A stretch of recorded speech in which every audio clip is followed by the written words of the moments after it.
I joked that my ex still has a hold on me. He made me regret my words. The first time I saw Jake after our breakup was at Mia's housewarming party.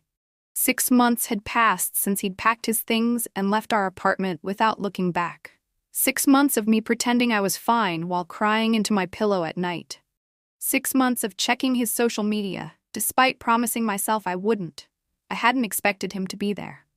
Mia had been my friend first, but during our 3-year relationship, Jake had charmed his way into our social circle like he did with everyone he met. Still, I thought she would have warned me.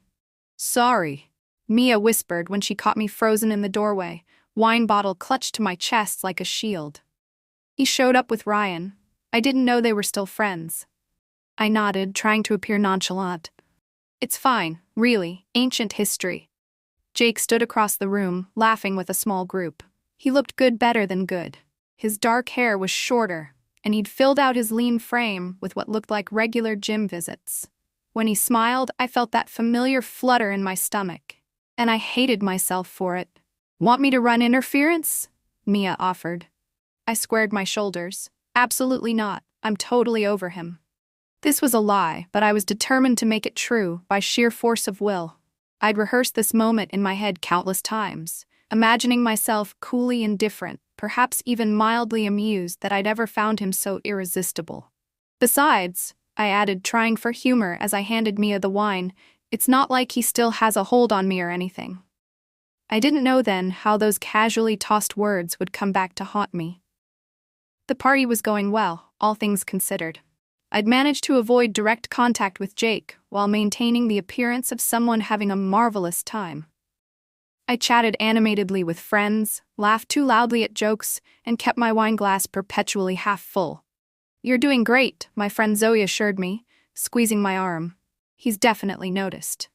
"I don't care if he's noticed," I said automatically. Zoe raised an eyebrow. "Sure, honey."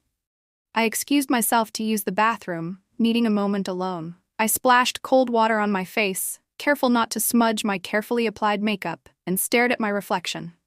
"You are completely over him," I told myself firmly. "He has no effect on you whatsoever." When I opened the bathroom door, Jake was standing in the hallway, leaning against the wall with that familiar half-smile.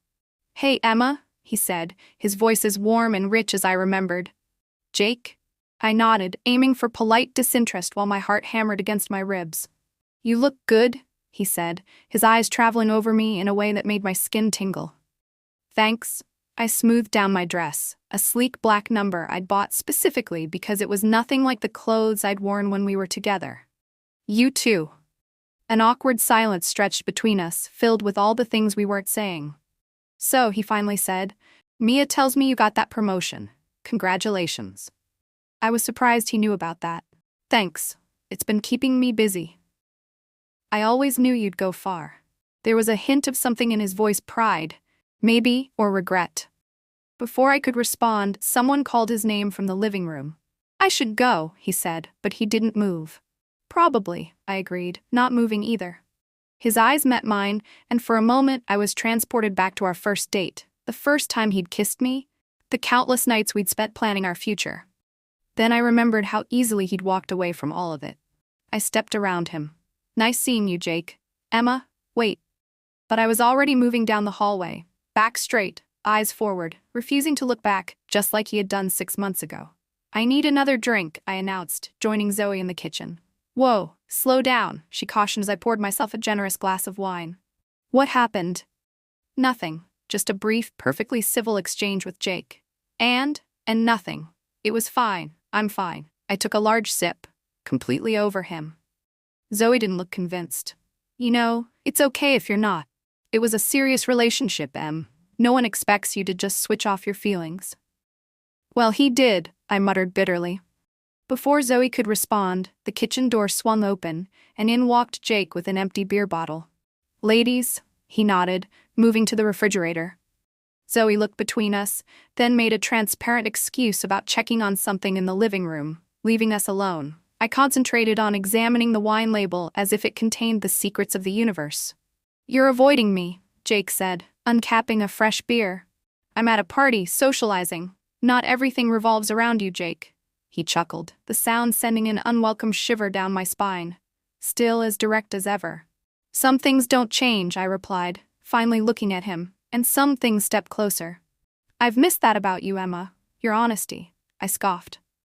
Right? Because you're such a fan of honesty. His expression sobered. I deserve that. You deserve a lot more than that, I said, the wine and his proximity making me bolder than I intended. Probably, he admitted. I handled things badly. You think? I laughed, but there was no humor in it.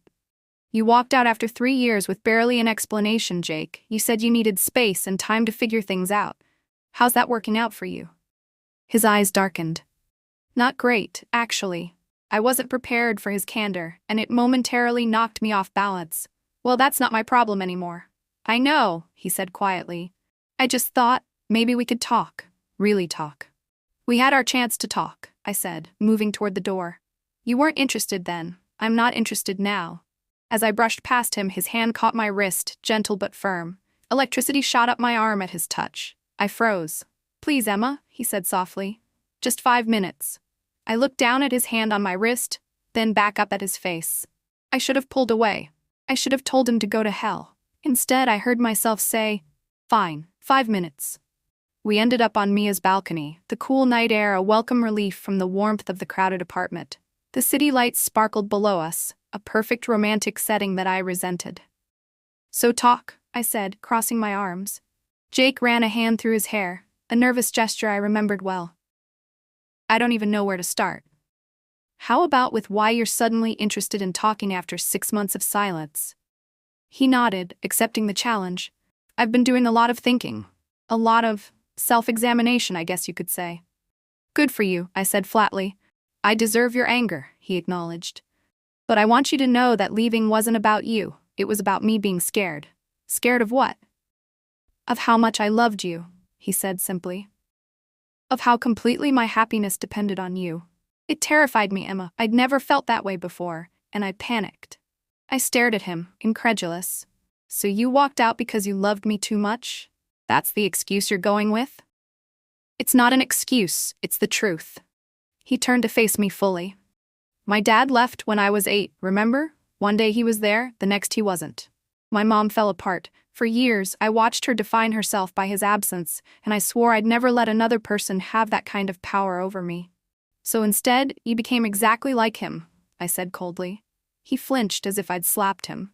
Yes, I did, and I've hated myself for it every day since. Despite myself, I felt a crack in my armor. Jake had rarely spoken about his father, and never with such raw honesty. Why are you telling me this now? I asked, softening slightly. Because I've been in therapy, he admitted, trying to understand why I sabotaged the things that matter most to me, and because I saw you tonight, and it hit me all over again how much I miss you, how much I still care about you.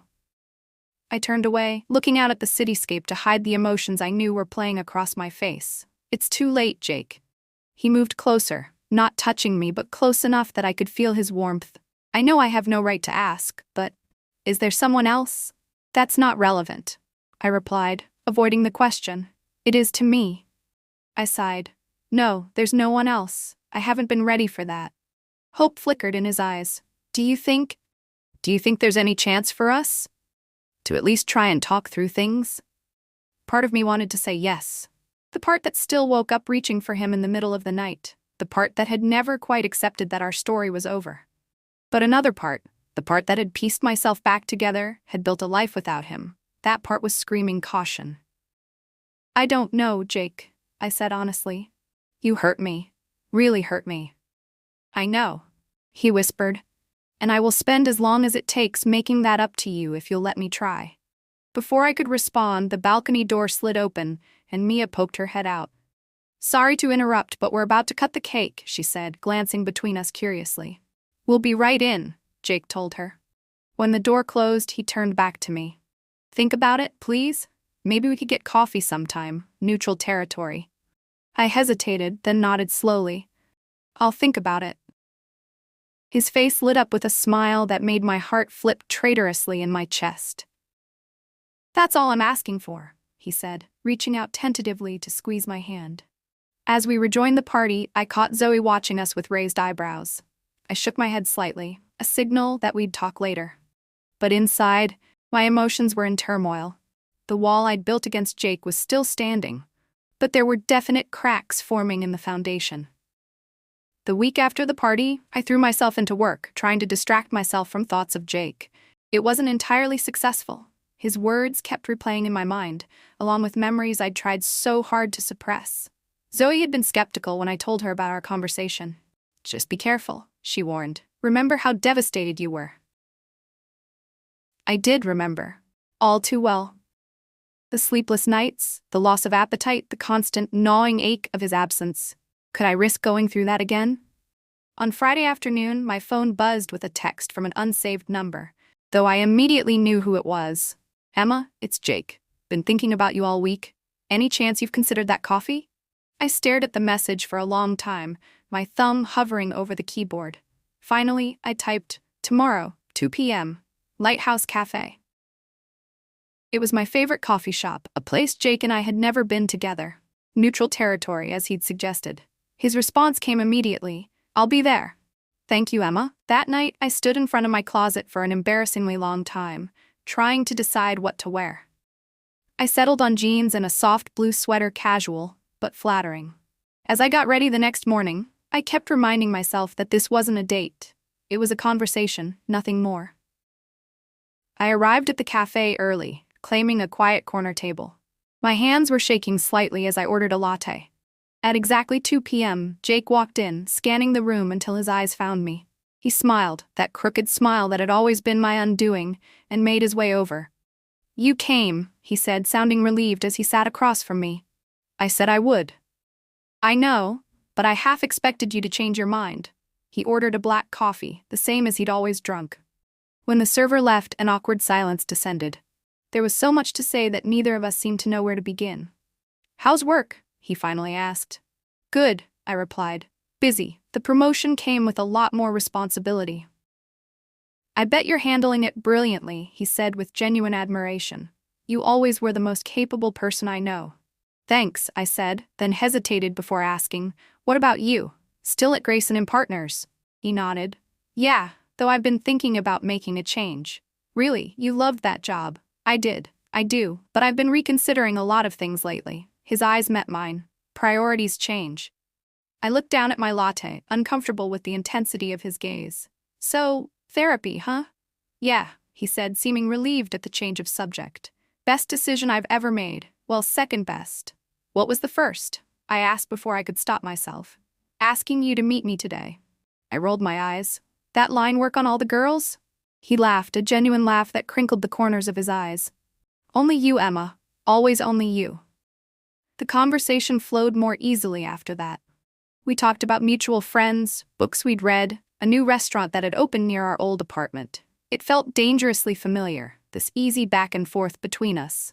"I should probably go," I said eventually, noticing with surprise that we'd been talking for over 2 hours. "Already?" He looked disappointed. "I was hoping maybe we could grab dinner." "Jake," I said carefully, "this was just coffee. I'm not ready for anything more." He nodded quickly. "Of course, I understand. I'm pushing too hard." "A little," I admitted. "I need time." "Time," he echoed. "I can give you that. I've got nothing but time for you, Emma." As we stood to leave, he asked, "Can I text you again? Maybe we could do this again sometime?" I hesitated, then nodded. "Yes, but slowly, okay?" "Slowly," he agreed. "Whatever pace you need." Outside the cafe, we stood facing each other awkwardly. In the past, this would have been the moment for a kiss goodbye. Now, I wasn't sure what the protocol was. Jake solved the dilemma by offering his hand for a handshake, which made me laugh. "A handshake? Really?" He shrugged, looking sheepish. "I'm trying to respect boundaries." Impulsively, I stepped forward and gave him a quick hug. He smelled the same, that mix of cologne and something uniquely him that I'd always loved. I stepped back quickly, before I could get too comfortable in his arms. "Goodbye, Jake." "See you soon, Emma," he replied, the hope in his voice unmistakable. As I walked away, I couldn't help but feel I was playing with fire. But maybe, just maybe, some things were worth getting burned for. Over the next few weeks, Jake and I developed a cautious new rhythm. Texts became a regular thing, nothing too heavy, just checking in, sharing small moments from our days. We met for coffee again, then for lunch. Each time, I found myself lowering my guard a little more, enjoying his company despite my better judgment. "You're seeing him again?" Zoe asked incredulously when I told her about our plans to attend a book reading together. I thought this was just going to be a closure conversation. "It was," I said, fiddling with my necklace, a nervous habit. "But then we kept talking, and I don't know, Zoe, he's really changed." "People don't change that much," she said skeptically. "Maybe not, but they can grow. Learn from their mistakes." I met her concerned gaze. "He's been so patient, so respectful of my boundaries. He's not pushing for anything I'm not ready for." "And what are you ready for?" she challenged. I had no answer for that. The truth was, I didn't know. Part of me still held back, afraid to trust him again. But another part, a growing part, wanted to believe in second chances. The book reading was for an author we'd both always enjoyed. Sitting beside Jake in the darkened venue, listening to words that moved us both, I felt a connection I'd been missing. Afterward, we walked through the park, discussing the reading and sharing our impressions. "Remember that time we stayed up all night arguing about the ending of his last book?" Jake asked, smiling at the memory. "You were so wrong," I teased. "I still think my interpretation was valid." He protested. "It absolutely was not," I laughed. The text clearly supported my analysis. He stopped walking, turning to face me. "I've missed this," he said softly. "Laughing with you, talking with you, just being with you." The air between us shifted, charged with unspoken emotion. "Jake," I began, not sure what I wanted to say. "I know," he said quickly. "Slow. I promise slow." He took a deep breath. "But I need you to know that I'm all in, Emma. Whatever this is between us, whatever it might become, I'm not going anywhere this time." I wanted to believe him. God, how I wanted to believe him. "I'm scared," I admitted, the words barely audible. He nodded, understanding in his eyes. "Me too. Terrified, actually. But I think maybe that's okay. Maybe being scared together is better than being safe apart." I didn't have an answer for him that night. But as the weeks turned into months and coffee dates turned into dinner dates and cautious texts turned into long phone calls, I found myself falling back in love with Jake, or maybe I'd never fallen out of love with him at all. It was a year after Mia's housewarming party when Jake asked me to meet him at the Lighthouse Cafe, where we'd had our first post-breakup coffee. When I arrived, he was already there, looking nervous in a way I hadn't seen in months. "Everything okay?" I asked as I sat across from him. "Yes, no, I mean..." He ran a hand through his hair.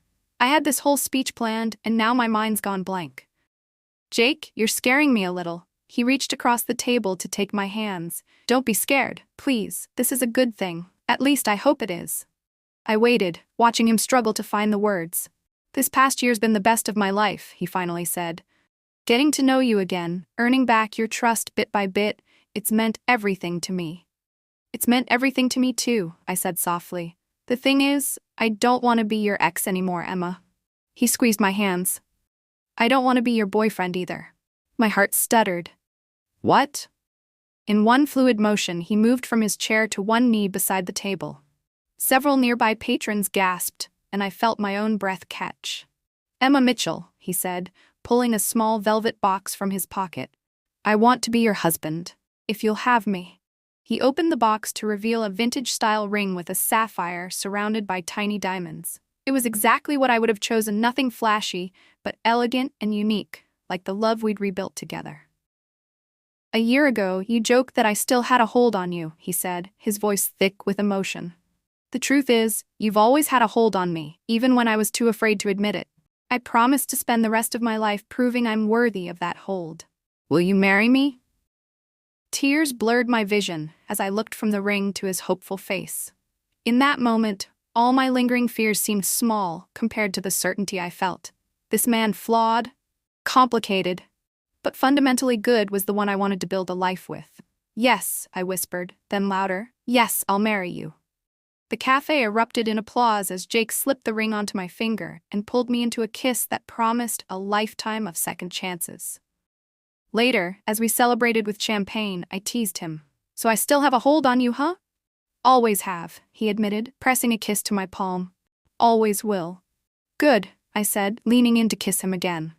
"Because it turns out, I don't mind that you have a hold on me after all. And as he pulled me closer, I knew that some holds aren't chains at all, they're anchors, keeping us safe in the storms of life. Jake and I had weathered our storm and found our way back to each other, stronger than before. The joke that had once held such bitterness had transformed into the sweetest promise. We held each other, and neither of us was letting go again.